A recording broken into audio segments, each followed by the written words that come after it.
Japanese knotweed is resilient, it's tough, and it's invasive. About 7 years ago, my wife and I bought a house that had sat abandoned for 5 years, and the previous owners had been very negligent about how they handled their invasives, and the yard was just full of the stuff. And we were out in the yard hacking at the knotweed with machetes when my brother called with news that Mom had fallen down and that she couldn't get back up and that they had to call an ambulance. Now, in that moment, I wasn't particularly shaken because this sort of thing had happened before. This was after she had suffered probably 4 minor strokes, I think, and one of her knees was titanium. I think the other one was 2. She was in her early 70s, but she had been volunteering at a local art gallery when this had happened. She just kind of tipped over and couldn't get herself back up. This time it was different, though, because Jim told me that after they ran some tests, they figured out that she was experiencing the early stages of ALS. Now, it sounds like most people know what that means. If you know what ALS is, you kind of know how this story is going to end. Taking care of someone who has ALS is not quite like pushing a boulder up a hill. That boulder is coming down the hill, and the best you can do is slow it down or get out of the way. This diagnosis came right around the beginning of the uptick of the COVID epidemic, so any long-term medical care or nursing home facilities was basically going to consist of putting her in a room and not seeing her again. So the family made the difficult decision, and she was very much behind this, that we were going to do this on her terms, in her house, with the family as support. So I got in my car and I drove up to Pennsylvania. Only made one stop along the way to get gas, made no other contacts with people because I didn't want to risk spreading anything. And I moved into my mother's small 2-bedroom apartment.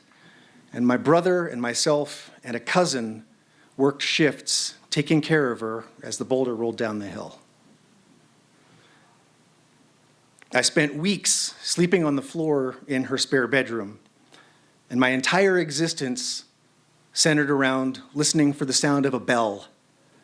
Anytime that bell rang, day or night, it meant that Mom needed something. And this was an interesting arrangement because now the roles had been reversed, right? She had brought me into this world, and she had taken care of me and raised me and changed my diaper, and now we were doing this for her. And it was incredibly difficult.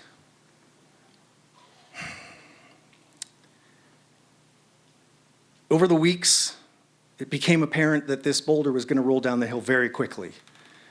Some people contract ALS. We're all familiar with Stephen Hawking is a terrific example, lived for decades with this ailment. Mom lost weight very quickly lost the ability to speak, to move. Her dentures were a choking hazard, so those had to come out.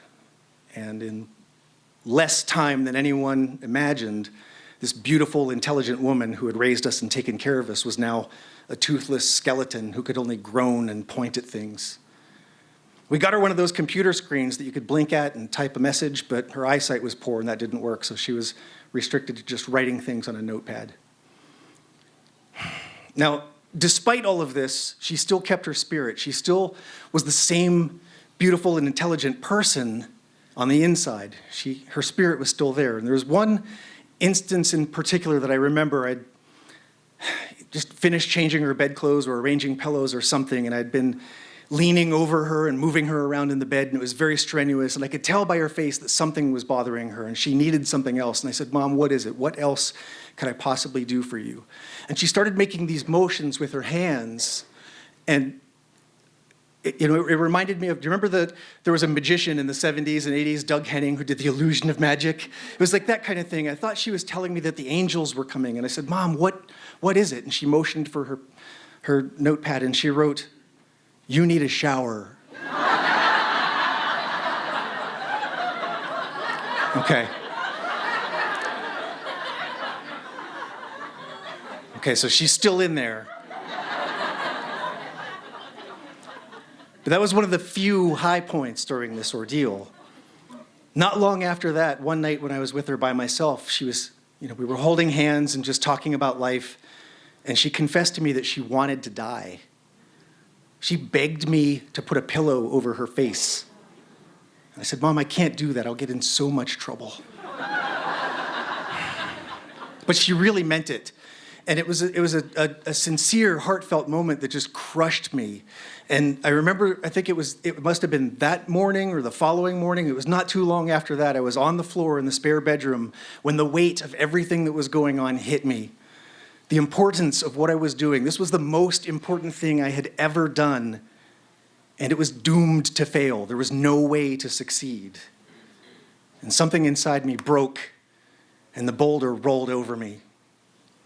I've had panic attacks before, but this was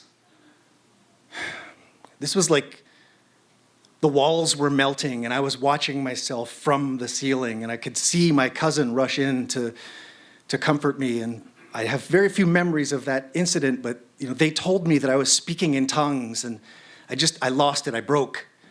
And the next thing I remember was my father-in-law, who lived in a city about an hour away, had come to take me.